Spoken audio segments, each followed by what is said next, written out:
औज़ु बिल्लाहि मिनश शैतानिर रजीम बिस्मिल्लाहिर रहमानिर रहीम।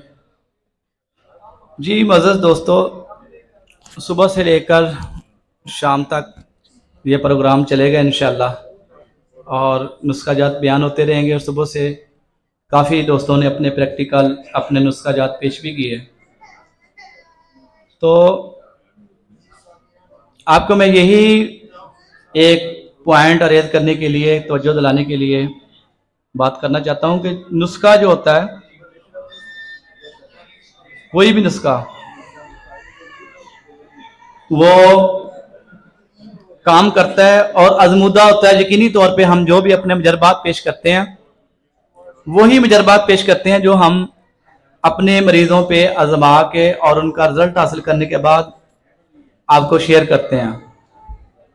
तो बहुत सारे दोस्त ऐसे होते हैं कि जिनको तशखीस नहीं आती, तो वहाँ नुस्खा फेल हो जाता है। तो सब दोस्तों से यही मेरी गुजारिश है कि तशखीस सीखें। तिब के अंदर जो तशखीस है ये बुनियादी हैसियत रखती है, ये रीढ़ की हड्डी की हैसियत रखती है। एलोपैथिक के अंदर आपको पता है, अगर पेन किलर अद्वियात वो देते हैं तो वो पेन ठीक नहीं करते, बल्कि पेन की जो हिस्स है, जो सिग्नल है, उसको ब्रेक करने की अद्वियात देते हैं। पेन चाहे होती रहे। उसकी मिसाल ऐसे ही है जैसे वो टांग के अंदर इंजेक्शन लगा के पाँव काट दे, आपको पता भी नहीं चलता।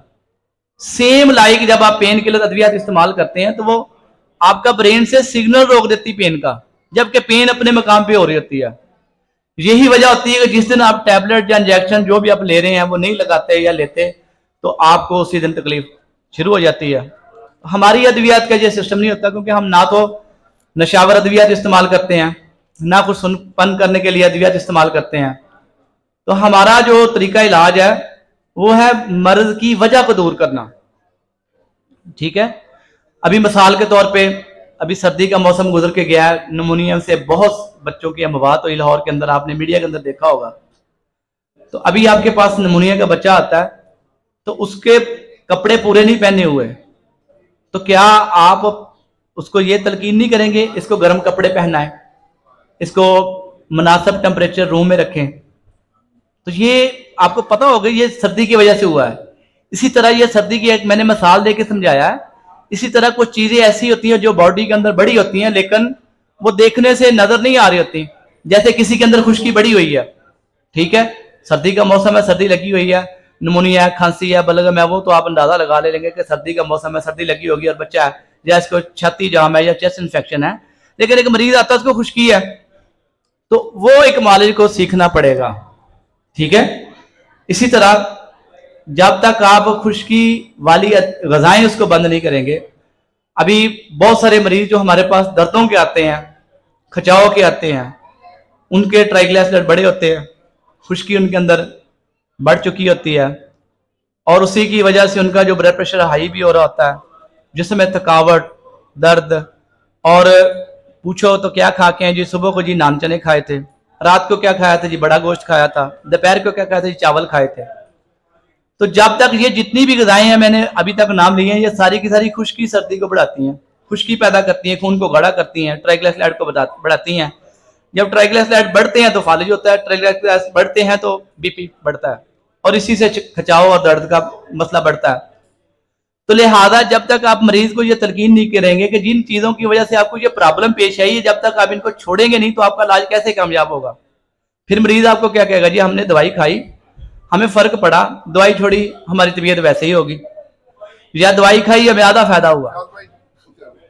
जब तक आप पूरा फायदा हासिल करना चाहते हैं तो उसका बुनियादी तरीका यही है कि आप सबसे पहले उसकी तशखीस करें कि उसके अंदर रतूबत की ज्यादती है, उसके अंदर बलगम की ज्यादती है, या खुश्की की ज्यादती है, या सफरा की ज्यादती है, या किसी दवाई का कोई साइड इफेक्ट हुआ है, या उसकी ग़िज़ा नाक़िस है, या उसके सोने जागने के जो औकात हैं वो दुरुस्त नहीं है। क्योंकि आपको पता है कि अल्लाह पाक ने जो रात है आराम के लिए बनाई है, और तिब्बे नबवी से हमें यही सबक मिलता है कि आप जल्दी सोएं और जल्दी उठें। तो ये बड़ी मशहूर बात है कि अब मीडिया का दौर है, हर बंदा पढ़ता रहता है कि विटामिन D3 हर दूसरे तीसरे बंदे के अंदर कम हुआ पड़ा है, इधर ले आए। तो विटामिन D3 कमी की क्या वजह है कि ये कहाँ से मिलता है? ये सूरज की शुआओं से मिलता है। और सूरज की शुआएं कब फायदामंद होंगी?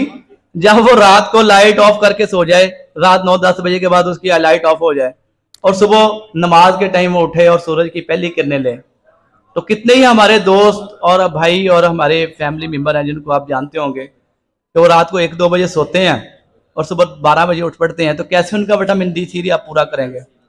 फिर वो आगे ये तो बताएंगे हमने टेस्ट करवाया जी, हमारा विटामिन D3 कम है। हम विटामिन D3 के इंजेक्शन भी लेते रहते हैं, हम कैप्सूल भी लेते रहते हैं। तो बाहर से आप कितनी देर तक उसको पूरा रख सकते हैं? जब तक बॉडी आपकी खुद उसको जनरेट ना करना शुरू कर दे। ठीक है, उसकी मिसाल ऐसी है कि एक गाड़ी चल रही है और एक गाड़ी धक्के पे है। जब आप धक्का छोड़ेंगे गाड़ी वहीं खड़ी होगी। तो सेम लाइक जब तक वो अद्वियात आप लेते रहेंगे तब तक वो गाड़ी चलेगी, जब तक आप उसको बॉडी को अपने पैरों पे खड़ा नहीं कर देते। शाह जी मुख्तर करूँ? हाँ, और भी है। जी जी जी, अभी मैं जो है ना शाह जी को माइक देता हूँ। इसके बाद हमारे कुछ ताजा सारे तैयार हो गए हैं, इसके बाद वो आपको पेश करते हैं। अस्सलाम वालेकुम जी, बहुत शुक्रिया, थैंक यू जनाब।